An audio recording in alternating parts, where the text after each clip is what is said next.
to Beyond the Lines. It's time for a new page in the Outlander coloring book. So last week I finished Claire Gets Dressed. This is the book. And this week I started a new page, the next one in the book, as you can see. And I changed up supplies. I did only very little in the background with water-soluble ink markers, aka Tombow markers, these trusty things here. And I finished the first part of the midground, and for that I'm using ink markers. So the Pit brush pens from Faber-Castell, they're not water-soluble, and I'm just working with markers this week, and I tell you what my plan for this page is, what I thought I would like to achieve, what kind of feeling I want to give it. And I show you a few tricks that I learned along the way of being an artist when it comes to ink markers, how you can work with different markers if you don't have a full color set and still get any color that you like. It's a little easier with the Tombow markers, I have to say, but it's also doable with the Pit brush pen markers by Faber-Castell. So I'm talking to you about that, and I will show you how I, plan my colors, plan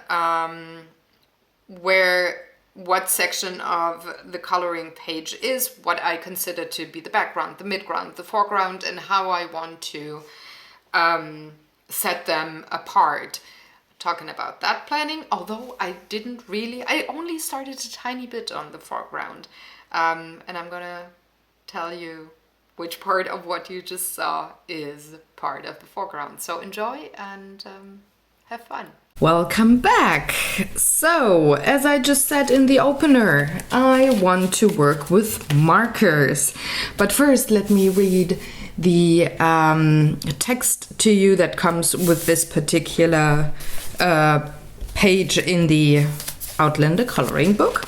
It says, "The herb garden, valuable repository of healing and flavors that it was cradled in an inner courtyard, large enough to allow for sun, but sheltered from spring winds. With its own wellhead.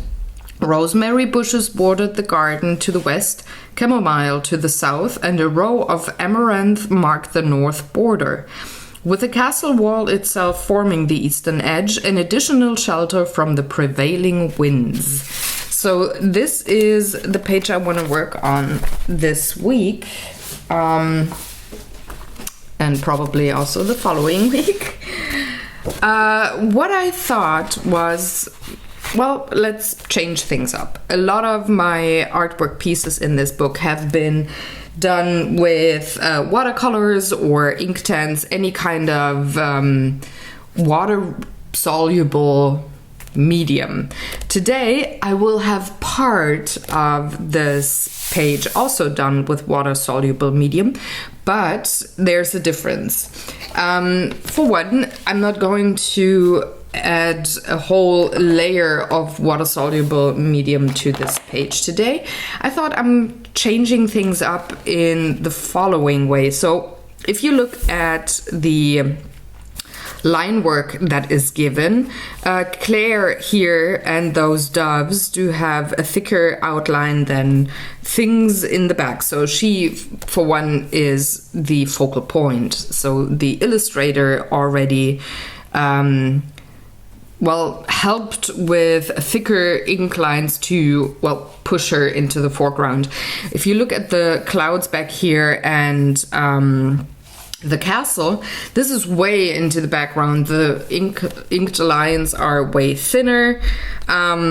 There's just the perceptance of depth and distance there. So I thought for the stuff that is in the background, particularly the sky, the castle, and these trees here, I would use my Tombow markers, and yes, dissolve them with water and color that bit. And everything else that is in the foreground, so the well head, which I think that it is, or it's the dove house, could be both. I think there's the loo or the well, because there's a heart over there in the wood. Everything else I want to probably color with my Faber-Castell brush markers. So I got a whole box here with lovely colors, and work with those just for a straight layer, and then go on top probably in another week. So next week, I guess, I hope. Go ahead and add colored pencil on top to, well, add some more shading and such. So that is the plan, and I want to start off with the water-soluble markers, because for one, they have to dry, and I'm working background to foreground. That's just something that I like to do. So what I do have with me here are all the colors that I have, and I can choose. This is what they look like when they're dissolved with water. So I can take a look at what color I want for what section of the coloring book page. So let me see. Let's start with the castle. So I want a gray tone. I only have a cool gray. It's called a natural gray, but I do have a brownish thing as well. So if I mix those, I do have kind of a warm gray as a color for the castle. And let me very quickly scan the page of what I want to have colored with the water-soluble markers and what I don't want to have colored. So I guess anything in the background, anything where there is no focus on. So definitely the castle, definitely the sky, definitely those trees back here. Maybe also a few bits and pieces here. I want the dove house and all that's in front of it here.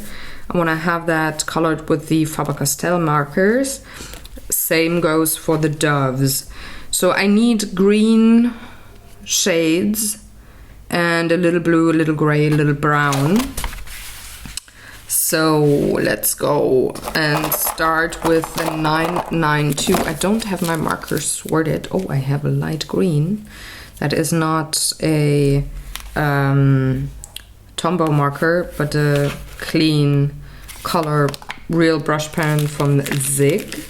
So I might just put that aside. I thought I also had a brownish one. Yeah, warm gray. So maybe I take that.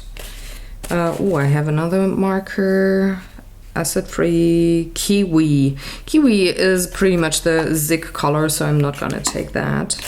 But I need the 992. That's 990. Also pretty cool, but a little too yellowish maybe.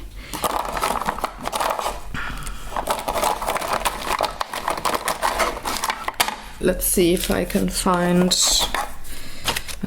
the other marker. Should be. I should see the 451. I definitely want that marker, so I'm gonna put that aside. I want that a little bit for the sky, maybe a tiny little bit of purple as well. So the 553 on top here looks pretty good to me to be used with the blue for the sky, and maybe a tiny little bit of gray. Since I don't want to go over the background with my colored pencils on top, I have to make sure that I have shading and 95. Oh, that's also a good tone. That I have shading and sufficient detail added with just the tombos, because I really want to set the layers apart quite strongly. So let's see. Come to Mama. Doesn't look like I already got the pens that I need. Oh, that's more like it. 553, I want you. And 60, I definitely want you. This looks like the 992. Yes, it is. Do I need any other shades that are not green? Let's see. Maybe a darker brown. But not too strong.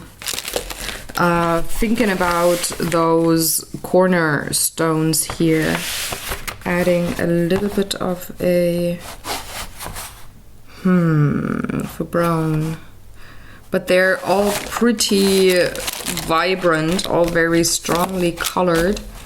So which one am I gonna choose?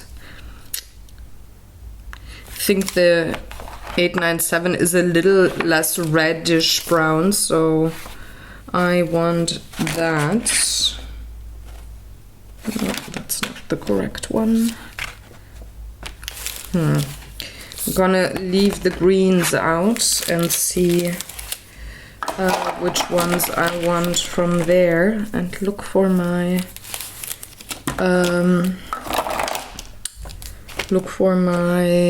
brown color. There it is. There's the one I want. And now I can choose from all the greens which colors I would like to take. Ow, sorry, this is loud. Let's see. Let's get all of the pens out of the way that are not green. Just makes things easier to sort through. It always takes a while to prepare a page. So these are the green shades that I do have. I'm definitely gonna put these two markers in. I'm gonna take this one out because I think it's just like the light green. These are probably the same pens. Yes, they are. So one goes back. All the others, let's see. 2, 3, a little too green, bluish green maybe.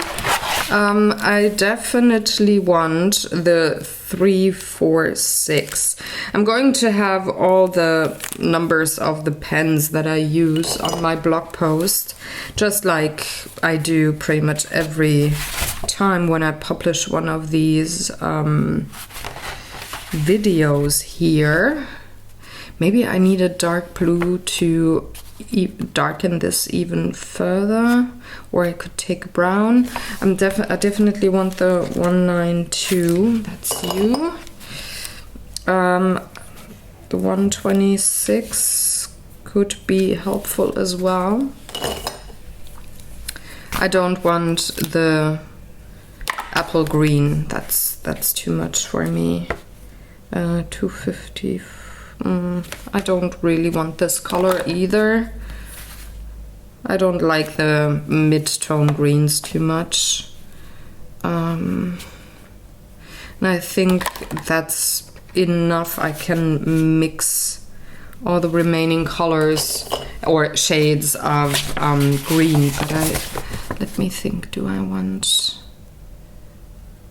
I think I need a little bit of a dark blue just to push back those trees even further.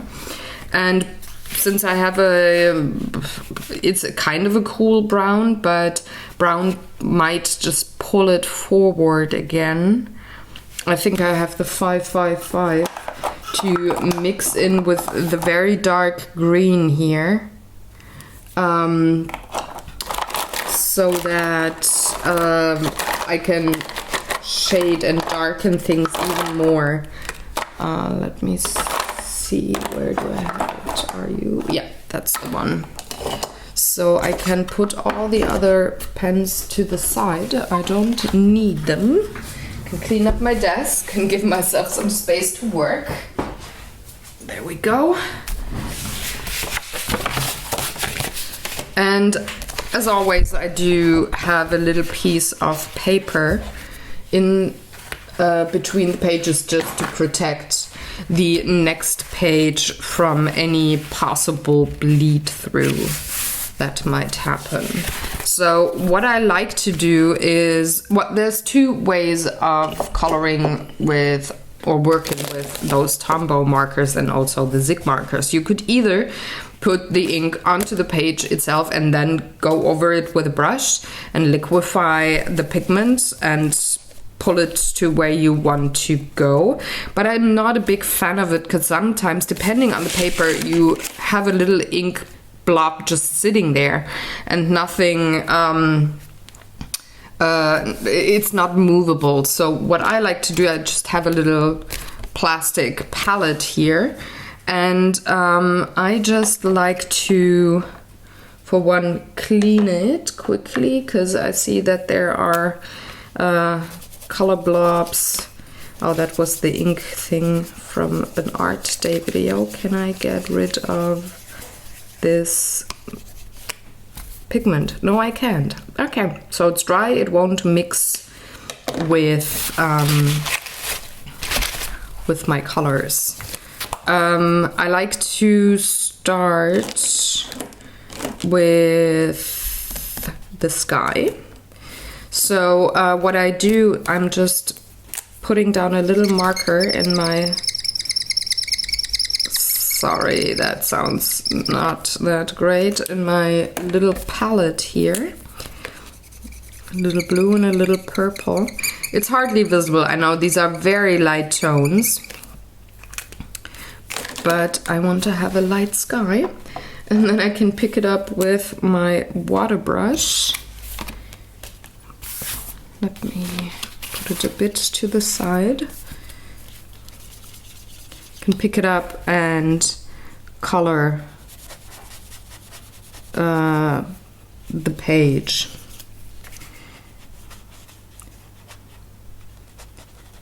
And I find that this works a little better for me when it comes to picking up pigment and having it dissolve with water all the way.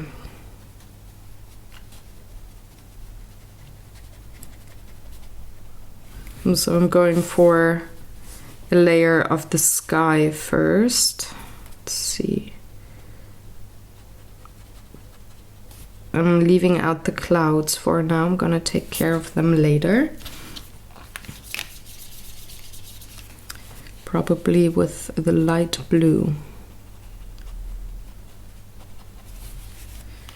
Going a little more heavy on the purple in this section around the clouds, but it's still, I mix both of the colors together, so there is a little bit of blue in there as well. I need to pick up more pigment.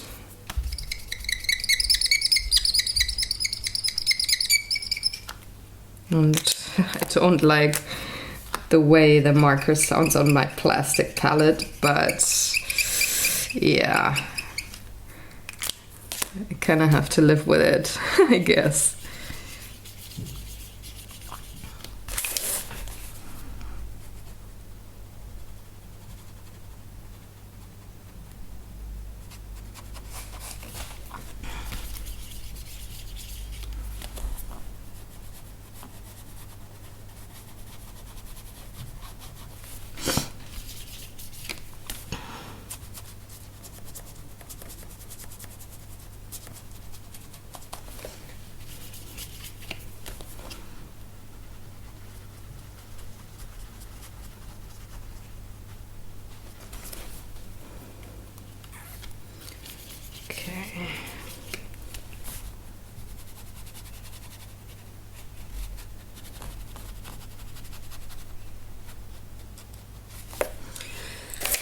Now I will clean my palette and will just take the light blue pen to add a little bit of color to the puffy clouds.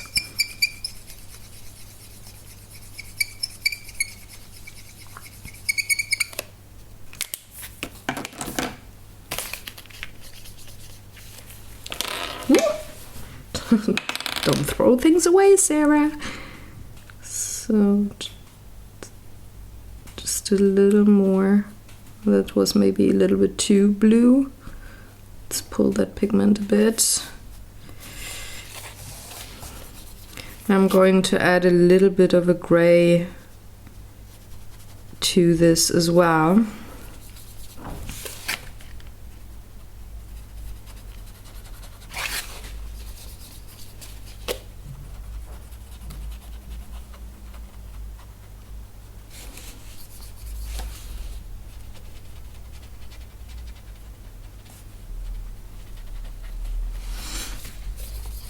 So I'm not filling up the whole cloud. I did over there, which was a little too intense for me. So I gotta correct that in a minute.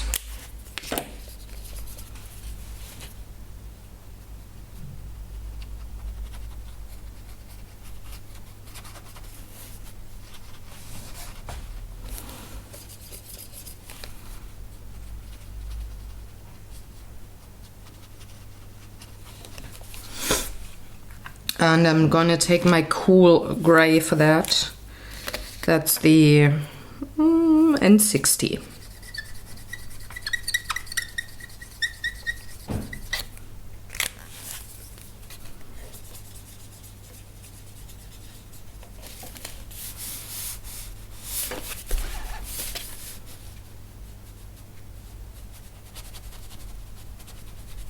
Pretty much just filling in the rest of the clouds.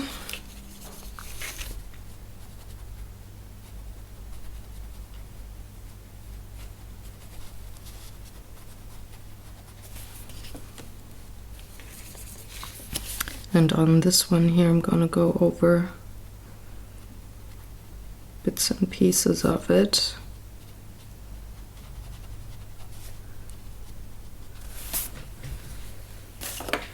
Just to get rid of that vibrant, comical kind of a blue shade there.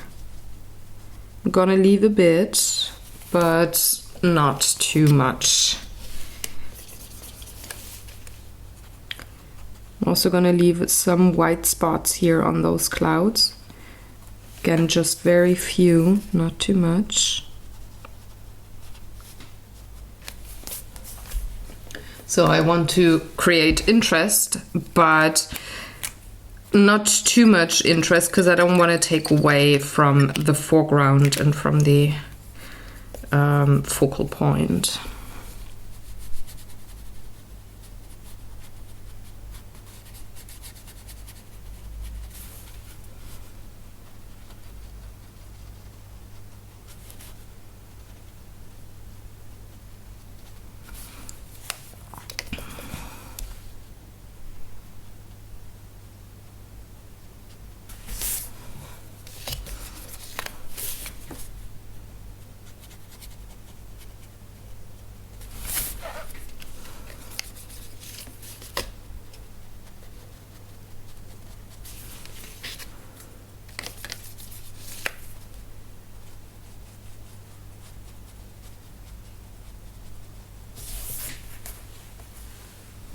I think that's more like it, but I need a little bit of that purple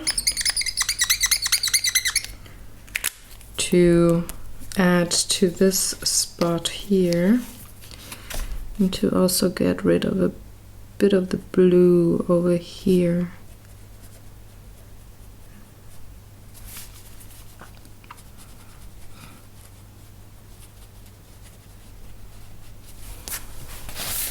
That's more like it, guys.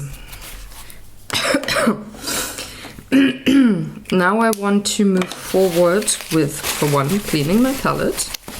And then I want to move forward with the castle. So I'm going to take my warm gray of the Tombos. Is it even working? Let's see. Pick up that pigment. Yeah, there should be. Yep, I see a little very light gray. So that's a good point to start the coloring. But I also want to mix in a little bit of that brown already.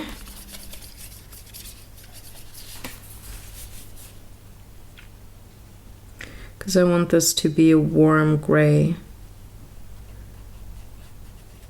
colored castle.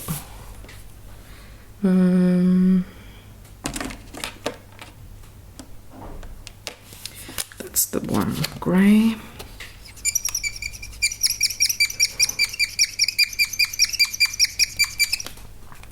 It is very light, you can hardly see the pigment, but you saw that I pulled it onto the paper and voila, it's there.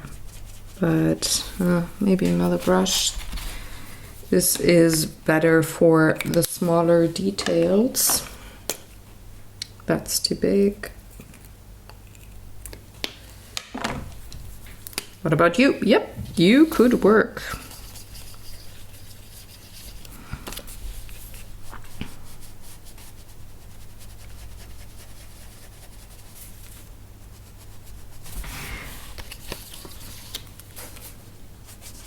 So I'm pretty much just going to give this a complete layer of warm gray and brown.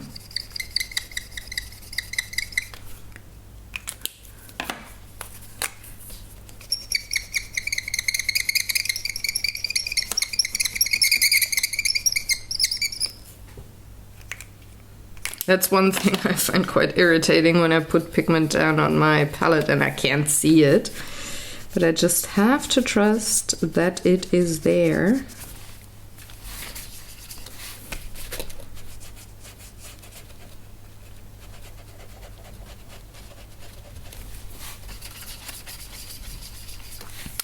And mix the two together.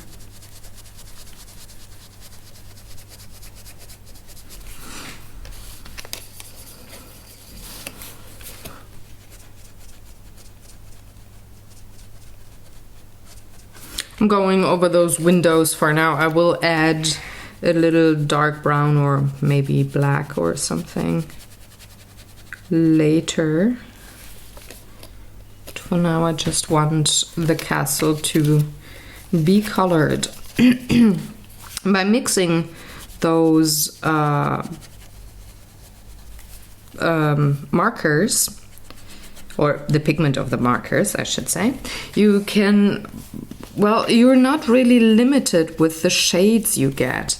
Of course, there's colors in those Tombow marker packs that, well, you don't have to mix anything. You just put it down and ta-da, you've got a purple, for example. But if you want to have finer nuances of shades of color, you are quite able to mix those with the pens, with the markers, which is something I really like because it broadens your palette. Can you even see? Am I in the light spots? Somebody moved them. I think it was me. Guess I bumped into my little lights here. But getting back to the color mixing, it is really rather easy and, well, quickly done if you have a couple of markers and want to have a different kind of a shade, you just mix 2 or 3 of them, and ta-da, you've got your warm gray, for example. A darker warm gray than comes with the marker set. And this is something that I really like. Those markers mix well, and you can get the shades that you want. Of course, you gotta know how to mix colors, but even if you're not sure, just test it, or look it up on the internet, or I don't know, get yourself some information on color theory and how things work, how color shades are mixed, how they come together. It's really a very interesting thing to learn, for one. And well, it might help you if you have limited supplies. So I just take the Zig marker here, which is a warm gray 2, and it's a little darker. I think I don't even have to go for the dark brown, because I like what I can do with the Zig marker here.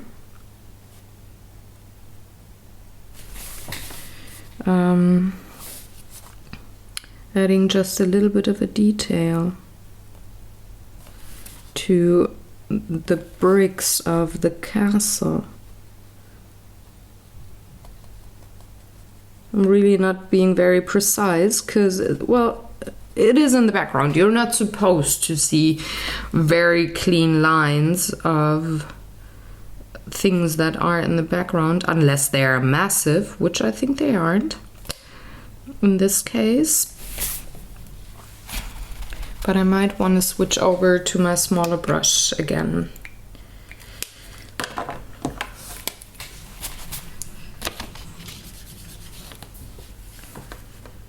So just adding a few dark blobs here on those indicated stones at the castle wall.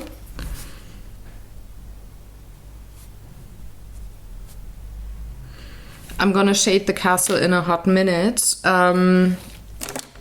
First I want to get all the detail down, because I'm going to shade with the same marker, just going right over it. And that means that I can have the details colored in before I shade the whole thing. Needs a little bit more pigment here. This is one thing that you just have to be aware of if you work with markers or with crayons that are water soluble, and you put them into a palette and you pick up the pigment with a brush. The intensity of the color will fade because you will add more and more water to your palette. So once in a while you just gotta add one more layer to a certain area of your artwork, or you always need to put down a new stroke of marker to pick pigment up from. So let's get it a little darker here. Now it actually works for me that I do have more water than marker on my brush.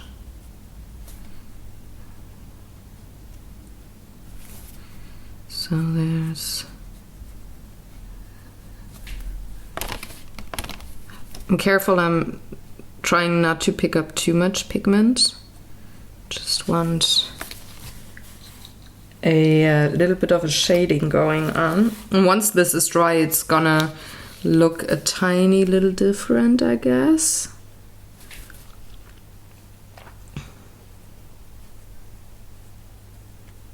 Especially if I have the greens surrounding that part of the castle. gonna darken this overhang here because it will really stand out because there's a shadow. Same goes for this one and for this one. Maybe a little darker on the windows. I could maybe now add a little bit of that very dark brown.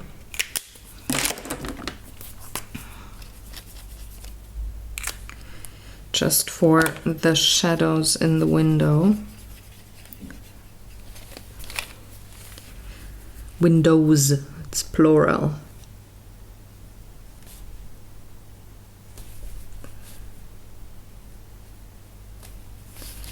Not going over the whole window like solid, but I'm having a little more of a gradient thing going on. So I'm keeping the upper left corner open. I could add a little more detail here with the same mixture. I still have it on my brush. I didn't add anything as you just saw.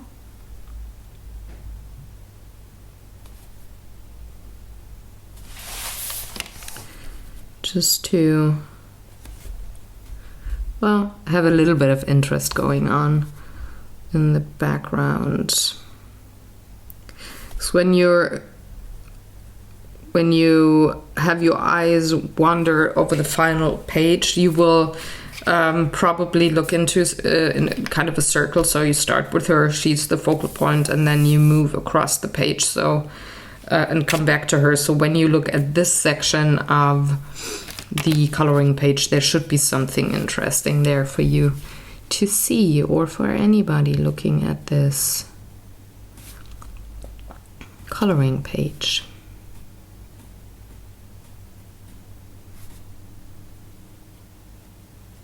Okay, a little more on this side. There we go. There's the castle. Da-da-da-da! It's rather quick, is it not? Well, it feels like I worked 10 minutes, but it's probably more closer to 20 minutes. But yeah, so that's the castle. Now I can move on to the greens. I want to start with the very dark section back here and then work my way forward. Taking a cool green, taking a blue, dark blue, and a little bit of my warm gray, and you're gonna know why that is in a minute. I don't think I need these shades anymore, so I'm gonna keep them in a jar next to me, which makes it easier when it comes to remembering which pens I used when I write up the blog post. So I'm going to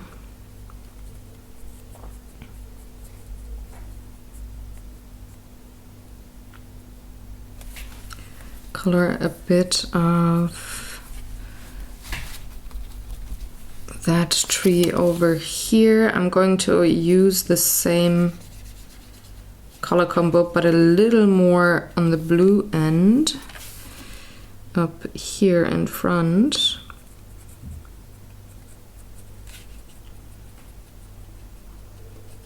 I'm going to add the warm gray to it too, because I want to differentiate between the two plants back there. So picking up a little bit of the warm gray and going for it in the background, putting it just on top. Need a bit more of my green.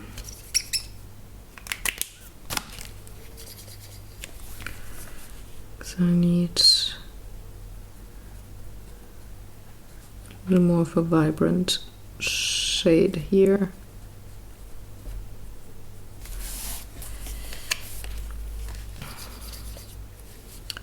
Do I need the same color somewhere else? So I do want to have color repetition.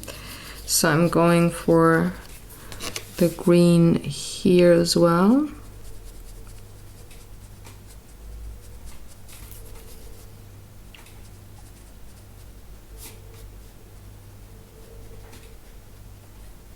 It also frames the dove nicely. So I'm gonna go for that. A little bit of a dark gray on the lower end, just to have a little more of a, well, depth perception going on. A little more green up here. There we go. Now I would like to add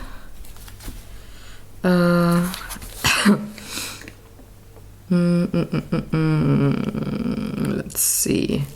So I think I would like to go a little more on the sage kind of a green, and a very light, almost teal aqua green kind of a shade. Mix the two together and add that pigment to the trees in the front. And I have the bigger brush.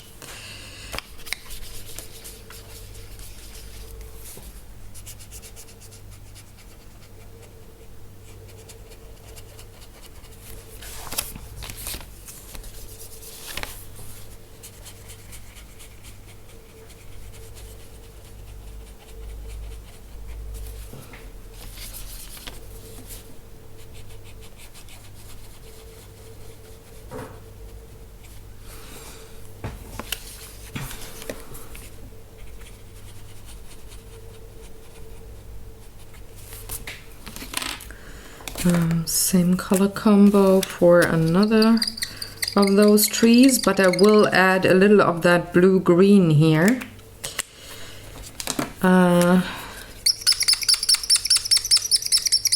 Sorry about the squeaky noise. We'll add a little bit of that bluish green because, see, I just took that sage green here and I'm going to add a little bit of the blue and dark green shade.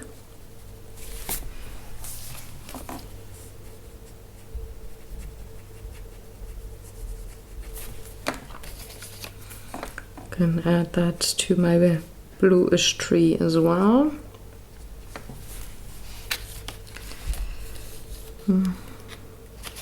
Maybe that needs a tiny little more of the green, just to not look too blue. I want this to have a blue tint, most definitely. Yeah, that's more like it. Let's go for the light green. I still have all the other shades of color in my brush while I pick up this new pigment, so it won't look too cartoon style-ish if I use a totally different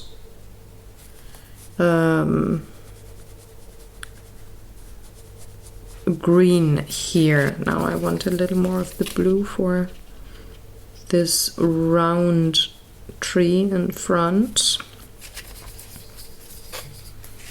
Gonna mix together all of the remaining pigment, which I sometimes find quite interesting, what kind of a shade comes out of it. And it actually works really well to just bring colors together on your page. So I've talked about it in multiple videos.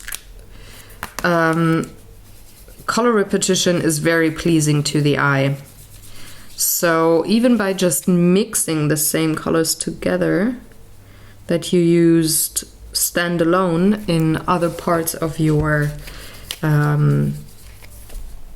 artwork, the eye recognizes that, the brain recognizes that, and it finds it quite pleasing. So I'm gonna enhance that here on the tree.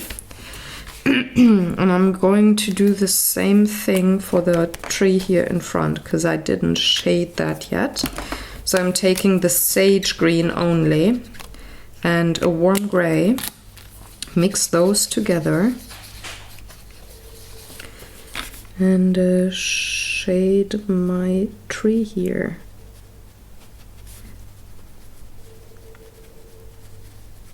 Going with what the illustrator gave me as line work, so those little zigzaggy lines here. But I'm gonna pull the pigment a little further and blend it out a little more than is indicated on the page here.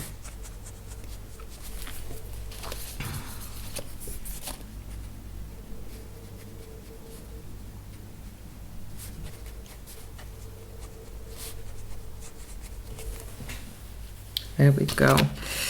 Now I want a little bit of that yellowish green and the sage.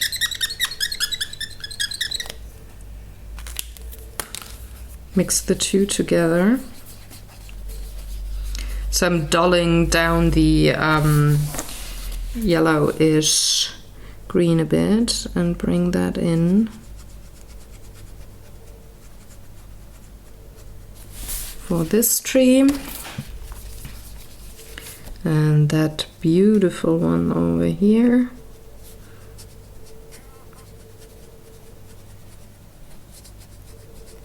Gonna let it dry for a second, or well, no, I'm gonna add a little bit of the warm gray.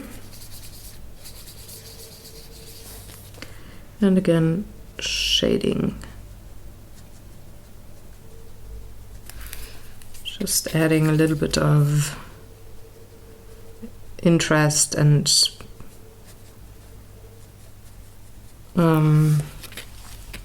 depth to the object. It's not a lot, it's just a little wiggle with a second layer of color, and having added a tiny little bit of a warm gray, that's all.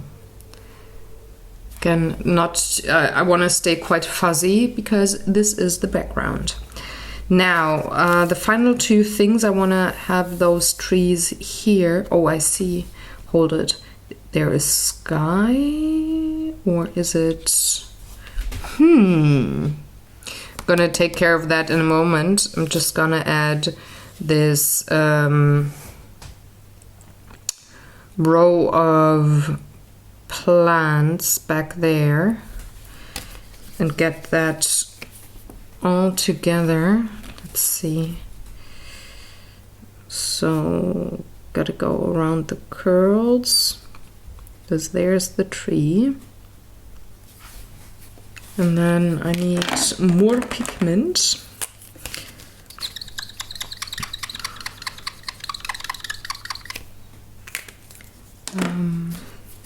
Again, the sage green, I really like that for Scottish landscapes, because, well, if it's cloudy outside, you get a little more of a dull green, and the plants that grow there aren't apple green either. So I really like this sage green to mix with other greens and just, well, dull them down a bit. I like the warmish, the warm green kind of a look. It's actually my favorite kind of green, a yellowish green. But I do think it's too much for the landscape that I'm working in. So for the kind of plants that would grow in the highlands, and by dulling it down with the sage green, I can make it work. For one, I can use that yellowish green tone. And also the blue-gray sky, it just gives all the surrounding objects a not so vibrant look, a more cooler, grayer, bluer, purplish kind of a look. And the sage green actually does that for me. It dulls down the yellowish green for one, and it cools down the temperature because it goes more into the grayish or bluish kind of a green, and therefore it fits with the sky, with the surroundings that you have. If you go outside and you are out and about on a clear summer's day, it's blue sky, no clouds, colors look way different than they look when you have, say, a November sky and everything is more in a purplish gray. So this is what the sage green does for me here. So just how far does that go? Think that's it. Should be, I guess. Maybe? Yeah, it looks like it. So I need a little bit of a warm gray again. Not too much, just a little bit, so that I can put in some fluffs here.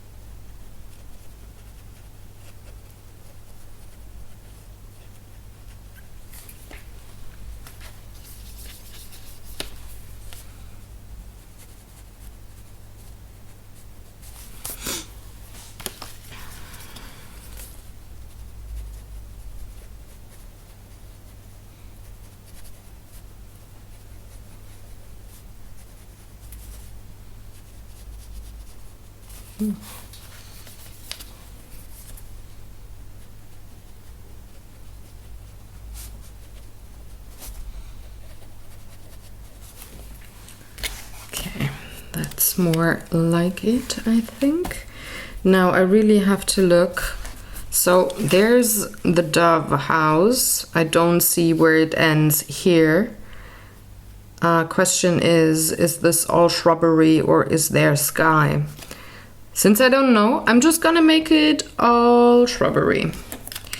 So I'm going in with the light green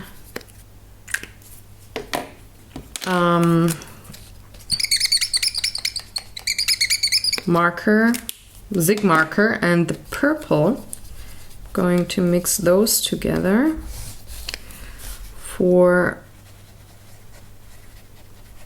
these trees here.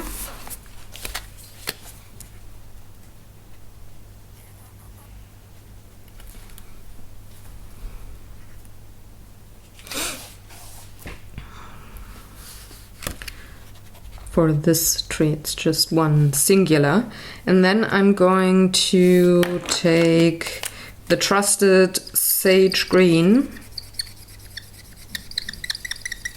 and just a tiny little bit of that very dark green that I used here. Because again, color repetition makes for a wonderful, calm kind of a look. And I don't want the background to be too busy. So I'm just going to fill that in here.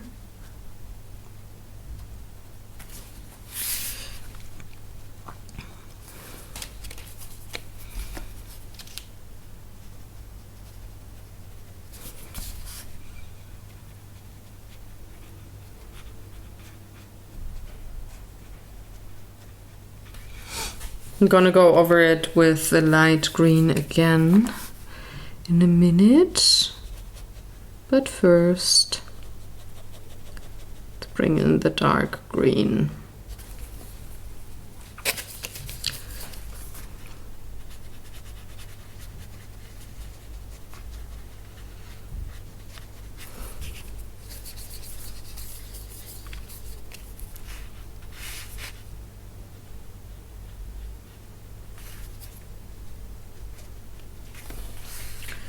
Okay, I need a little bit of the warm gray. Clean out my brush. And then bring in my smaller brush. Because I want a little bit of a... I don't want it just to be a green wall back there. So I'm adding a little bit of the warm gray. Just to zigzag across just a tiny bit and give the impression of, oh, there's shrubbery back there. There's not only one green blob.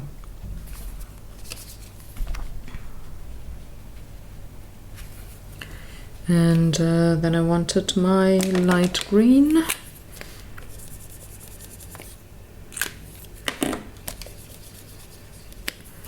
Add a little bit of that over here where I lost a bit of detail due to the dark green. I could even take a little bit of the dark brown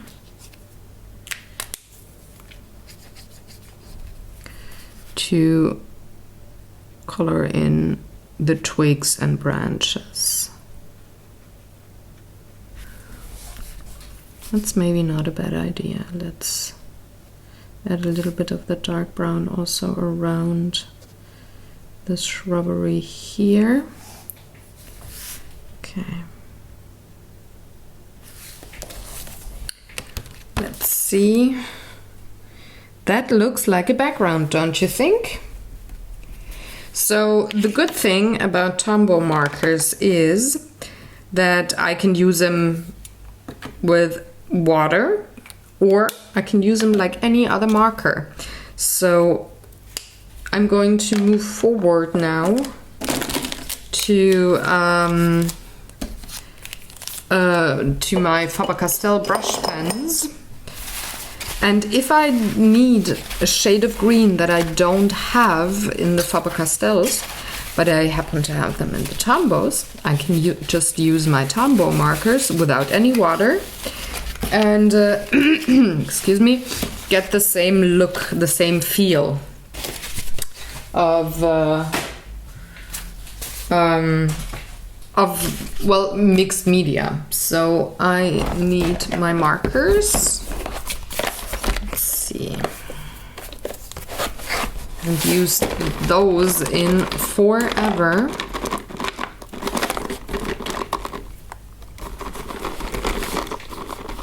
Okay. Yeah, right. Come on. Stay here. This is quite the old case. I got a new one that I haven't even opened because there are some, I'm just gonna leave it like that. I'm gonna see all the colors. There's some of those markers that are, well, not as fresh anymore. So I bought a second case a couple of years ago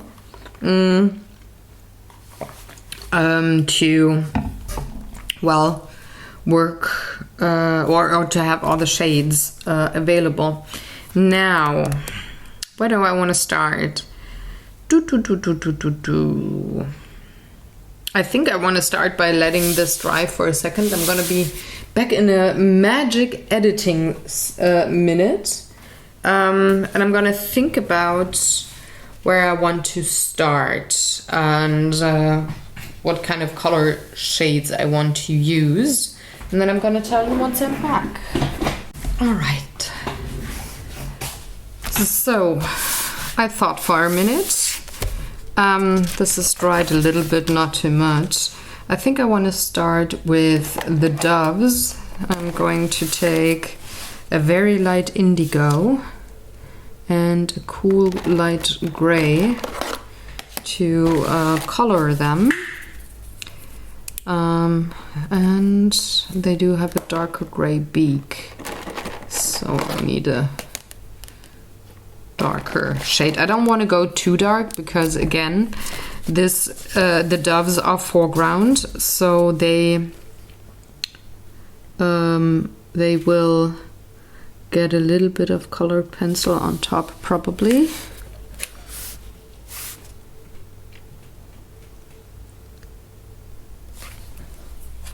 Oh, there's another one. I'm going to color the legs with the same shade. It's what is that? Cool gray number 3.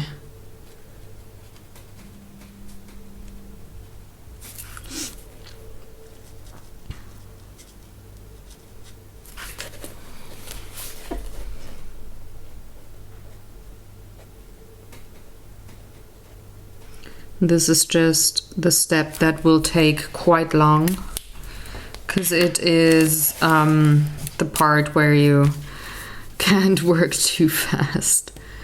Otherwise your marker goes everywhere. I'm starting to feather in the light indigo. It looks quite blue, I know, don't worry. It's going to be gray on top.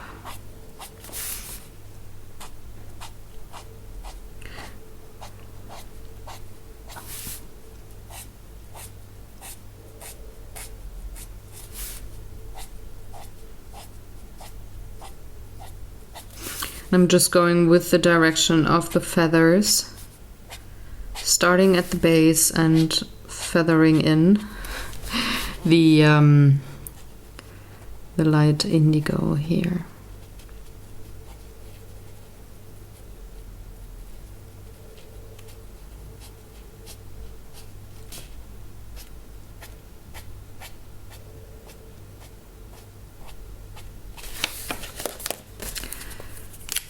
Moving on to the light gray. This is cool gray number 1.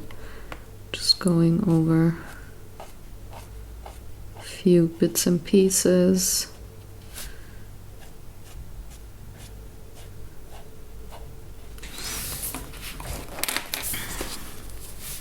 To bring the colors together.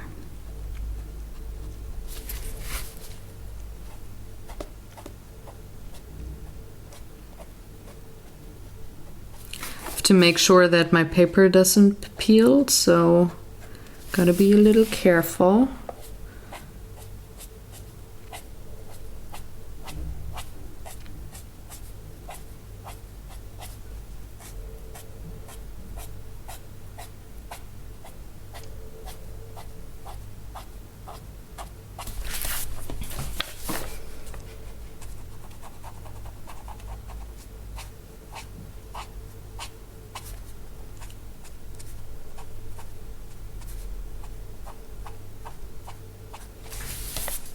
Okay, so I keep a little white. Just find that a little more interesting. Do I need a darker shade? Maybe a tiny little bit. So let's get the cool gray number 2. No, that's 4. Oh, these are the warm grays. Okay, so I don't have a number 2.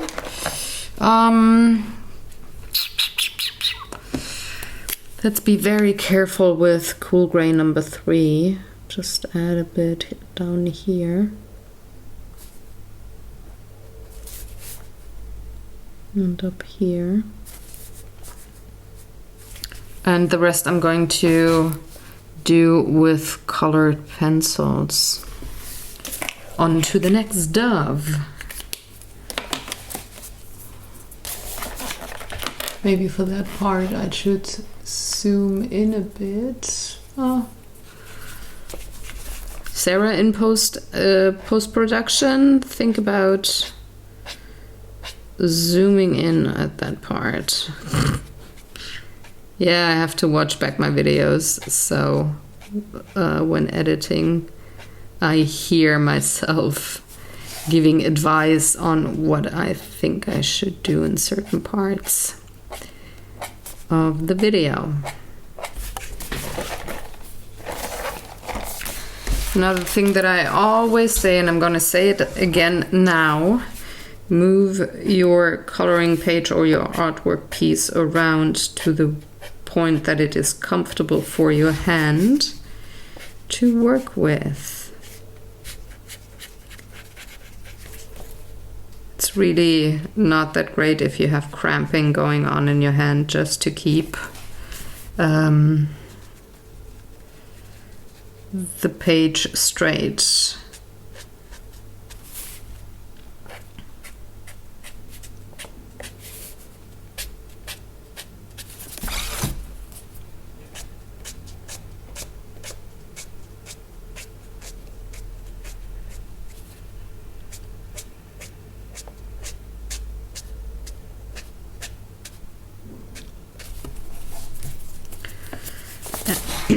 Adding the cool gray.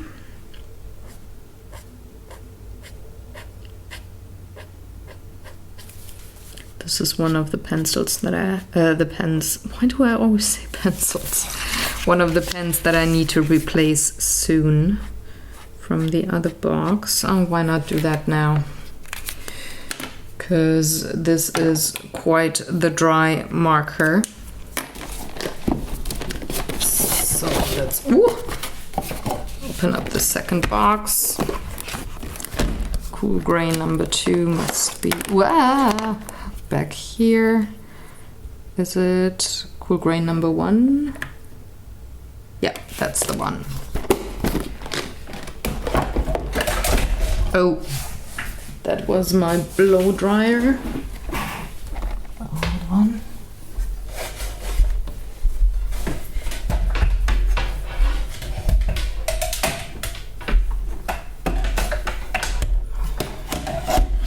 To rescue it from the cable of my lamp, otherwise my filming lamps might fall over, which I don't want.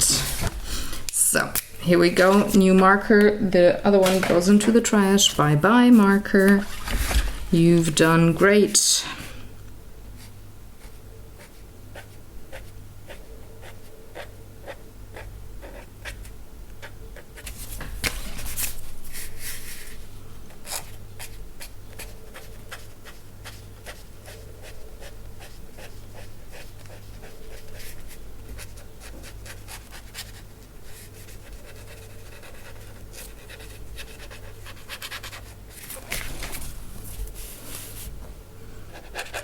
Same goes for the feathers here at the base.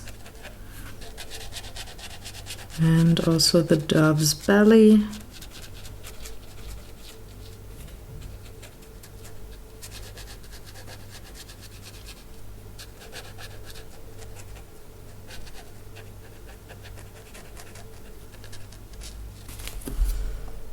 And then just adding a tiny little bit of the dark gray.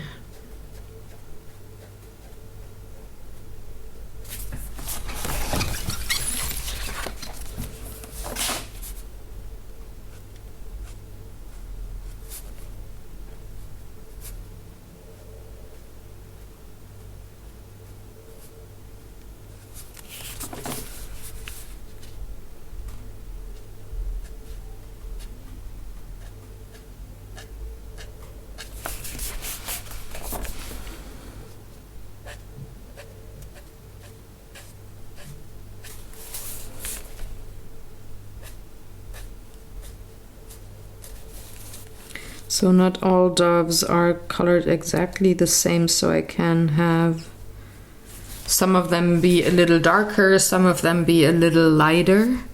And again, those details here, they will that will be taken care of once I once I add the colored pencils on top. Okay, next dove.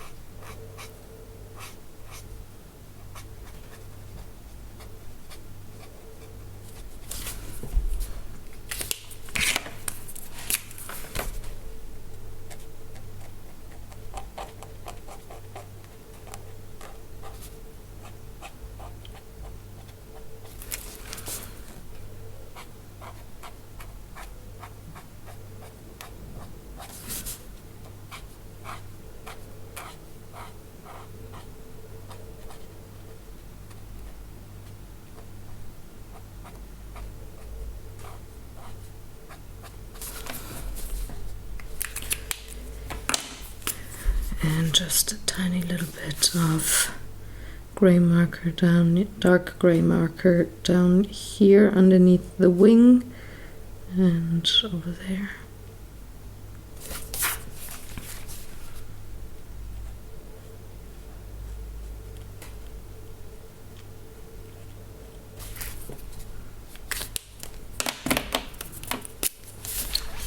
Forgot the indigo at the tail, so let's add that.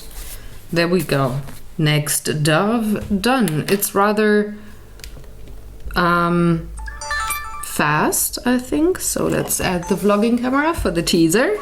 It's rather fast, a fast way to color some little birds, so I'm going to take care of those here in the background. Light gray on top.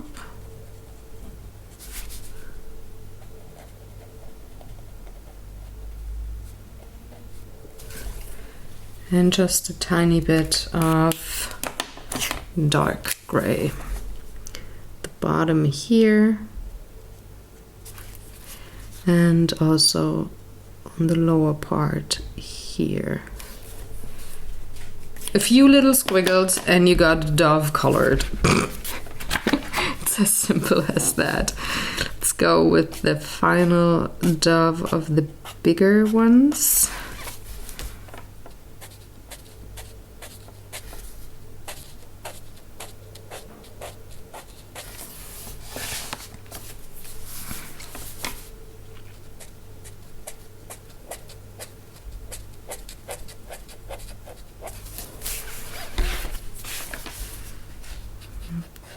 Bit here at the top of the wings, squiggling that in. I'm not coloring all of the wing. For her tails, it's the same thing, feathering in light indigo, and she's gonna be a little darker up to this point. So I'm giving her a little more of the blue near her feet.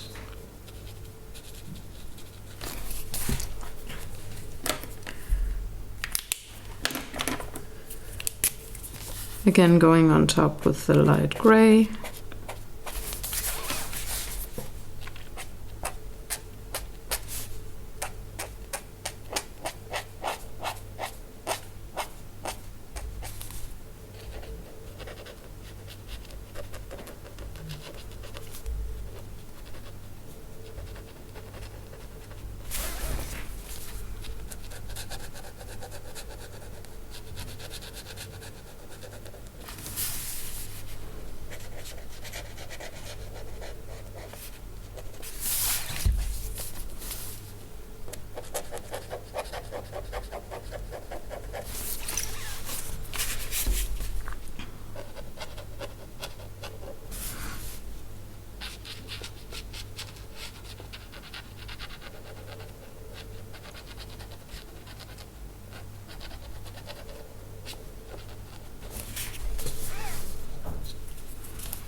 It really helps to squint in between and see where you need a little more of a darker shade or where you need a light. So I always say squint once in a while and see where you need a little extra or where light and dark are maybe a little bit imbalanced.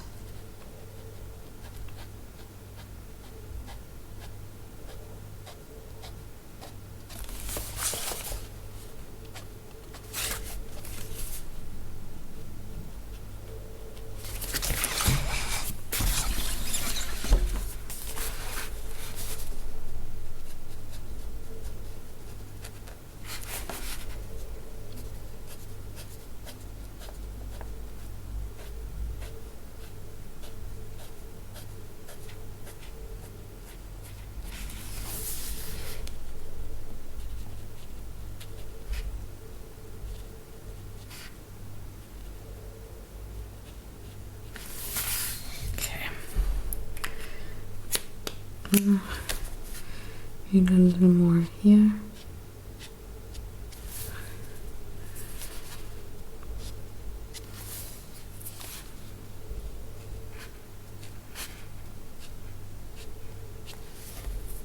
Yeah, she's a little darker on the base, but I want a little more of a bluish tint. So I'm going over it with the light indigo again. All right, there we got the doves. Now that was quick, huh? I think the next thing I want to do is take care of that green bit back here. So I need all the greens except for the apple green, maybe. Oh, well, why not? Let's put a little bit of that in there as well. And I'm going to take a green gold, which is more of an ochre shade. Oh, we've got poppies back here. Cool. So I'm going to start with that tone. And I'm going to color these leaves here just to have a little bit of a separation between all the green. Want a little bit of interest, a little bit of extra color there. So I'm going to choose the gold green, which is actually just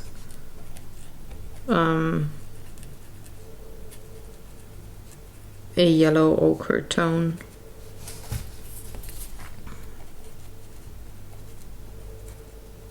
That's one thing that I find one could really forget sometimes, that there's not only green plants, there's dark red, purple, brown, golden ochre, and I'm not talking about the flower buds, I'm talking about the leaves. So I find that sometimes one can forget that, and I'm one of those persons who once in a while forgets that. So I'm going to take one of my olive greenies or the chromium green opaque to go for those bigger leaves here in the background.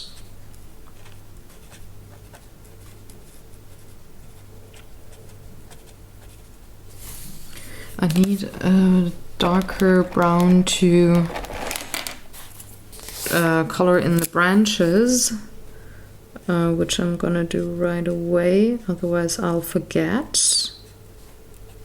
And that is a dark sepia.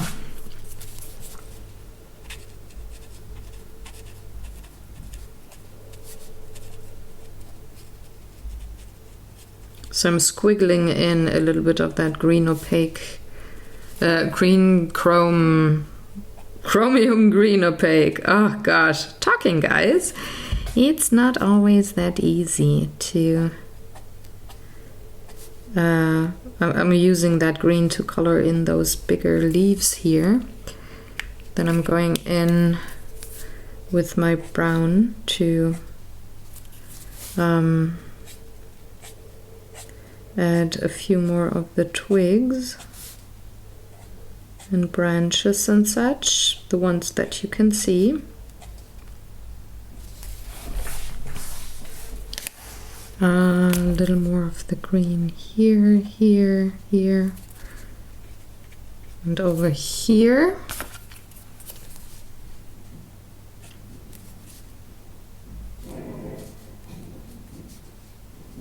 I think I got them all.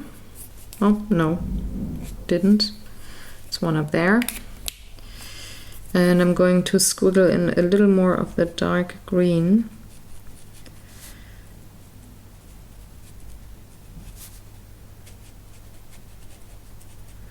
Around those leaves here, just to indicate, well, there's even more leaves, even though a few of the, some of them stand out, not all of them have to. And then I'm taking a very similar tone. This should be the permanent green olive. I'm going in between.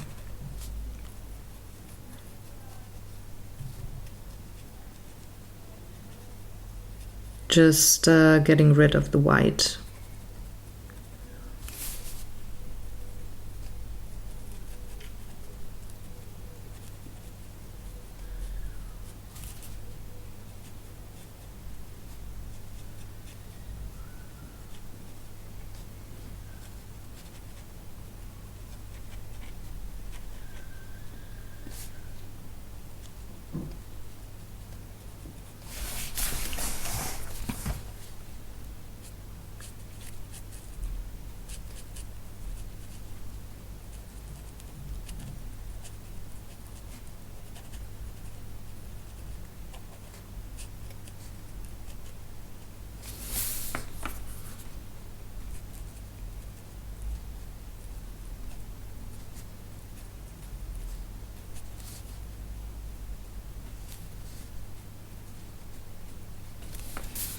I'm going to leave some tiny, tiny white spots.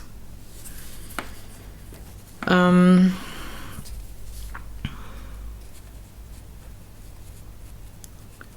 some bits of green here where there could be sage, green tree, or one of those bushes. I decided, it's gonna be one of those bushes.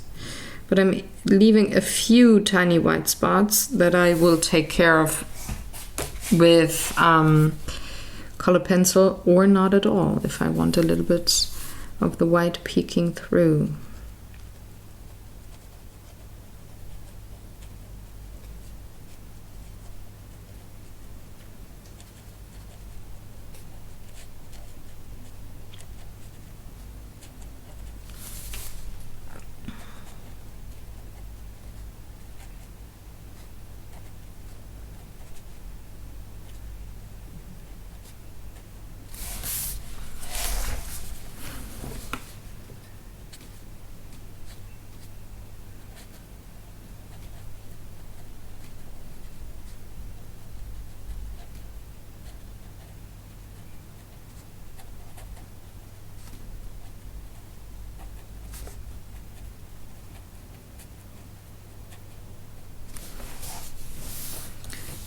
Let's see.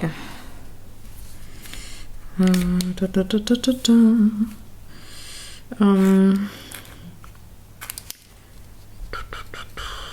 thinking maybe I want a little bit of a dark purple tone here. Let's see what this is. Oh no, that's way too purple. Do I have a very dark red? No, I don't. So let's go with the purple. Add a few leaves here.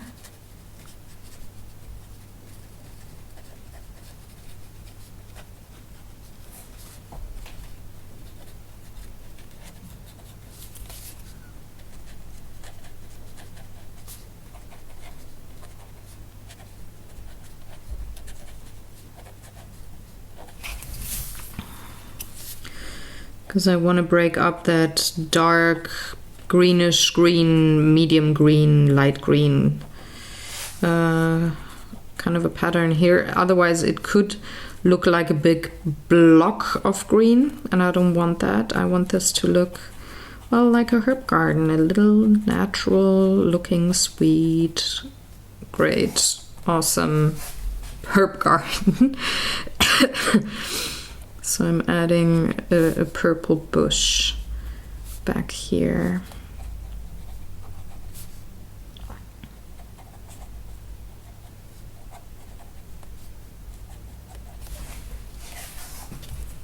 And I'm going to add the chrome green to that.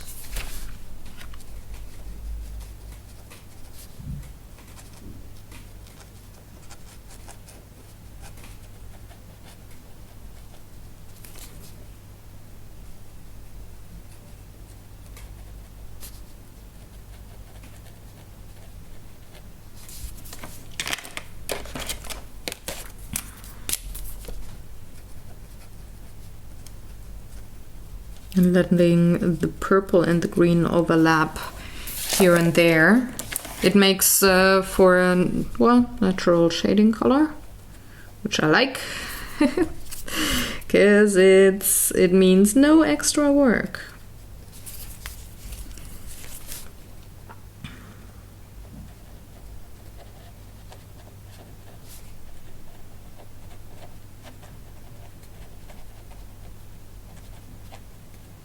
Could maybe get away with one layer for the mid-ground.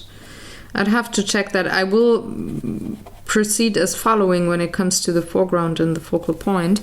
I'm going to add color there first with colored pencils, and then see if I even need it for the mid-ground. And maybe I do, maybe I don't. I will see that when it comes to it. So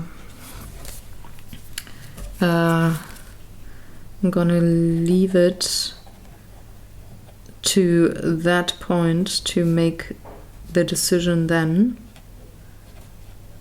It's always good to plan ahead on what you want to do, what you want to use, to know your supplies and what they're capable of and what you can achieve with them. But still, you don't have to plan ahead the whole piece. You can once in a while really just wait and see how something works. Once you have it on the page or on a painting, on a drawing, whatever. It's pretty much the same principle for all the artworks, I think. So I'm gonna keep it in mind that I do have the possibility to add also some colored pencil to the mid-ground, but I'm gonna wait and see if I really need it. I do like the purple, how that works with the green here. I like that color combo. So I'm going to find a place where I can do that again, somewhere in the garden here. Because again, color repetition. It's the never-ending mantra of coloring, I guess.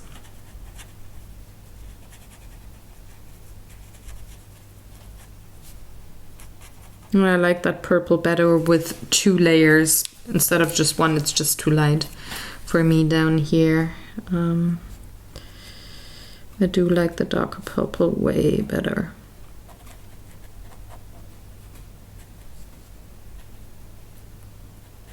Well, I hope I can finish this coloring here in one sitting, but if I look at the clock, it seems I need to split that into 2 videos, because I'm already at 1.5 hours recording time. I do have a little break in between there where I need to cut things, but I think I'm at about 1 hour and 10 minutes. And I don't want to make those videos too long, so I gotta keep an eye on it. Now, let's close those markers. And now I have to check where I want to go next. Maybe this section here, because this is all foreground. Or do I want to go for the building? No, actually no. I don't want to. I think... Hold on. I do have this wooden rack here, and from the way this is inked up, this reminds me of birch tree.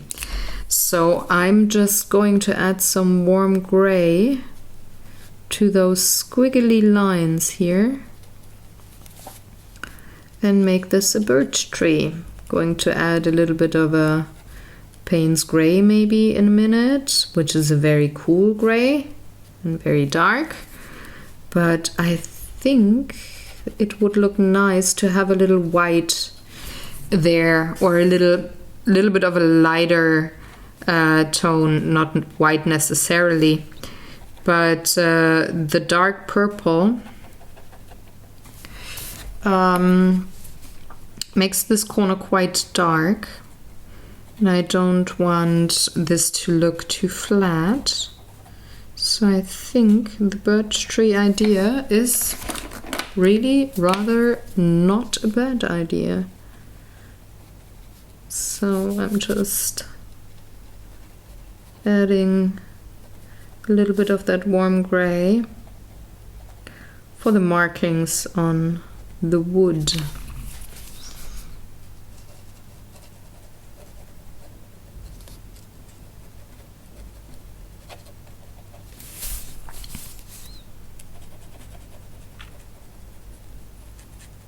And again, squiggly lines are so easy to put in. You don't need to have any kind of fancy marker technique skill. You just go for squiggly lines. Now let's see if I... Nope, that's the cool gray. I want the Payne's gray. And that is dark indigo. Is that Payne's gray color-ish? Yep, it is. So let's take just a bit of that marker. Very gently add a little bit of detail.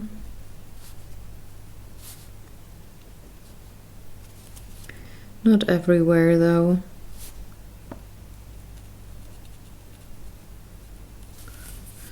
Just part of the markings.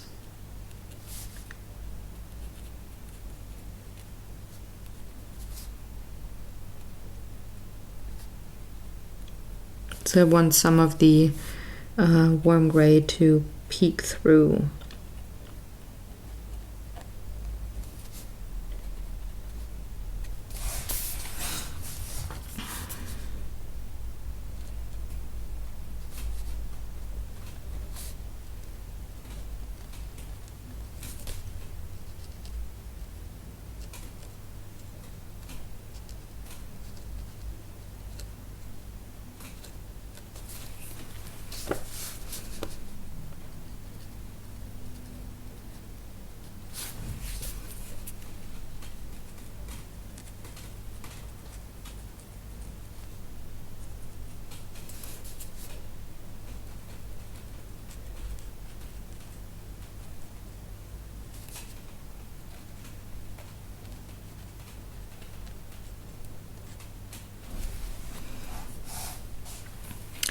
And I do want a little bit of that yellow green to have the bindings colored here.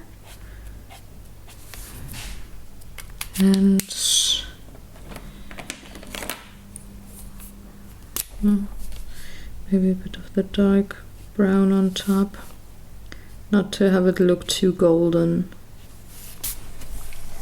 There we go. Oh, I forgot the end section here. The stem. Yeah, I think that's more like it. Now I will record maybe for another 15 minutes, and I think the rest of the coloring has to be done in the next video then. So I want to go on with the green in the back here. Maybe it is a little more like the background thing here, maybe that's a little more of this purplish bush. So I'm just going to pretend that it is, and add a little bit of that dark purple, because I really like what it does to the page. So it's pretty much separating the background from the foreground pretty nicely. So the background being the part that I colored with the Tombow markers, and the foreground is everything down here. So the midground is pretty much determined by that purple bush here, and I like how that looks. Gives a clean edge, but is not too obvious that it is a clean edge of midground.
This is a little too square for me, so let's dab in some purple. There we go.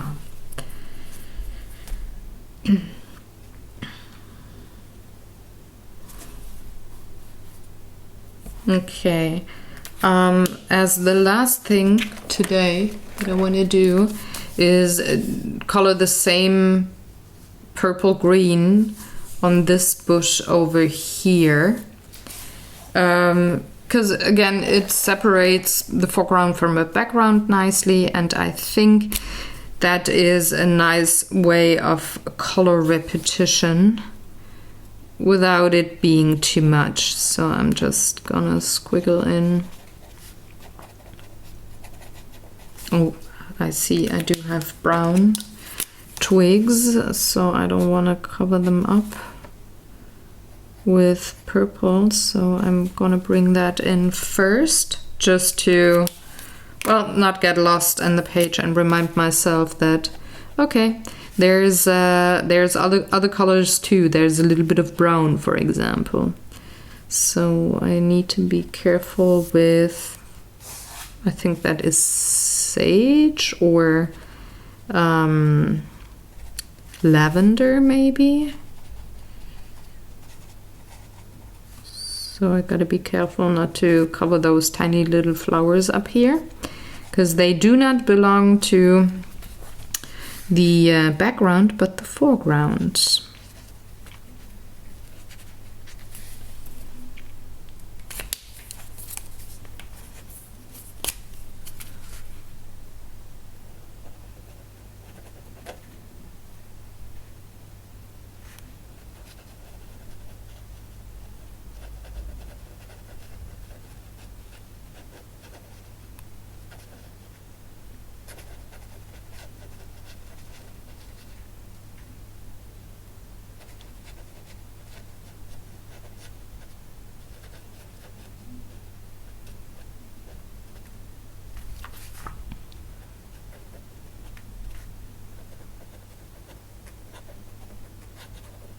I'm leaving a little more green down here, because if this really is lavender or sage, I think I need to use a purple shade to color those. I will look up the flowers if I can recognize them. We'll look on the web if I can find a nice image of sage when it's blooming, or lavender. Well, I can go outside for lavender, but actually this would be lavender here. From the looks of it, I think this is sage, but still, gosh, I try to remember. I think sage has very, very faint lilac blossoms. I'm not 100% sure though, so I will probably look that up because I'm a nerd and I want to know. I do want to color this herb garden as well, as close to reality as I can, because I really like gardening, like not flowers per se, but more like fruits and veggies and herbs. I do have a tiny little fruit, veggie and herb garden myself, and I want to just be as accurate as I can when it comes to these plants here and what they represent, what they are, how they are colored. So I will look that up for the next time that I'm filming.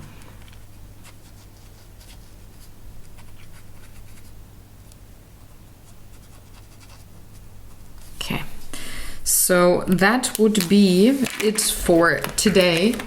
I hope you enjoyed. This is what I can do with markers. You can see the difference between the background and the midground already, or part of the foreground. There will be more to the foreground, of course. You can see the difference already, and I think you can get an idea of how this page will look in the end and where I want to go with it. And well, maybe you like that technique and you've got a few markers that are not water soluble and you want to do maybe something similar on a coloring page, maybe even this coloring page, who knows. So come in next week on Thursday, come back to the channel. There will be the second video available. I'm going to work more on those plants here, and I hope you enjoyed this. It's a little different from what I usually do, but once in a while I like to switch things up and use different supplies, or supplies I don't use so often, to color some things. So thank you very much for watching. If you have any questions or comments, please leave them in the comment section below, and I will get back to you as quickly as I can. And if you like this video, for one, share it with a friend who's also coloring or wants to get into coloring, or is just interested in seeing how artwork is done. like the video if you so desire. It would let me know that you enjoyed this show. And come back next Thursday for a new video. Bye!